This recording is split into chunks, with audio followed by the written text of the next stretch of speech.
একটা মশার কয়েল জ্বালানো ১০০টা সিগারেট খাওয়ার সমান ক্ষতিকর, এই কথাটা কিন্তু আমরা সবাই জানি বা শুনে আসতেছি। সো আপনার কি মনে কখনো এই প্রশ্নটা জাগে নাই যে এই কথাটা কি আসলে সত্য নাকি জাস্ট লোকমুখে প্রচলিত একটা কথা? আমরা যে এটাকে ডাইরেক্টলি বলে ফেলি যে তুমি একটা কয়েল জ্বালাবা বা হচ্ছে তুমি এই কয়েল জ্বালাবা মানে ১০০টা সিগারেট খাওয়া একই সমান। সায়েন্টিস্টরা তাদের কোনো গবেষণায় ঠিক এইভাবে বলে নাই যে আপনি একটা কয়েল জ্বালাবেন আর ১০০টা সিগারেট খাওয়া একই কথা। এখানে মেনলি ঠিক এই গবেষণাটাতেও আমি স্ক্রিনশট দিয়ে দিচ্ছি এখানে। এই গবেষণাটাতেও এইভাবে বলা হচ্ছে একটা মশার কয়েল জ্বালানোর ফলে যে পরিমাণ PM2.5 ক্ষতিকারক এই কণাটা নির্গত হয় মানে বের হয়, সেটা কিনা ৭৫ থেকে ১৩৭টা সিগারেটের সমপরিমাণ।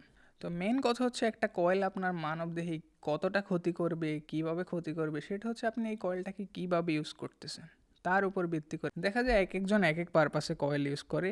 তবে কিভাবে কয়েল ইউজ করলে সবচেয়ে বেশি ক্ষতি হয় সেটা যদি বলি, যেমন কয়েল ইউজ করলে সবচেয়ে বেশি ক্ষতি তাদেরই হয় যারা মেনলি বিল্ডিংয়ের রুমের মধ্যে দরজা জানলা সব বন্ধ করে কয়েল ইউজ করে। সবচেয়ে কম ক্ষতি হয় হচ্ছে, মনে করেন আমি আপনাকে একটা উদাহরণ দিই, মনে করেন এখন হচ্ছে গরমকাল, আপনার উপরে ফ্যান চলতেছে, যারা টিনের ঘরে থাকে তাদের ঘরের মধ্যে অনেক গ্যাপ থাকে বা দেখা যায় কয়েলটা হচ্ছে খাটের নিচে জ্বলতেছে, উপরে খুব হাই স্পিডে ফ্যান চলতেছে, তার কারণে দেখা যায় কয়েলের ধোঁয়াটা আপনার নাক পর্যন্ত পৌঁছায় না বা খুবই কম পৌঁছায়।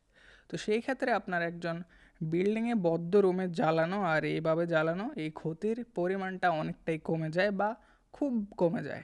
এই গবেষণায় আরও একটা বিষয় খুব স্পষ্টভাবে তুলে ধরা হয়েছে যে একটি মশার কয়েল থেকে নির্গত ফর্মালডিহাইডের পরিমাণ প্রায় ৫১টি সিগারেটের সমান। এই ফর্মালডিহাইড হলো মানবদেহে ক্যান্সার সৃষ্টিকারী ক্যাসিনোজেনিক শ্রেণীর একটি পদার্থ। অর্থাৎ এই ক্যাসিনোজেনিক শ্রেণীতে যে সকল পদার্থের নাম শ্রেণীবদ্ধ করা থাকে সেগুলো মূলত ক্যান্সার সৃষ্টিকারী পদার্থ। তো এই ফর্মালডিহাইডও তাই সেই শ্রেণীর একটি পদার্থ।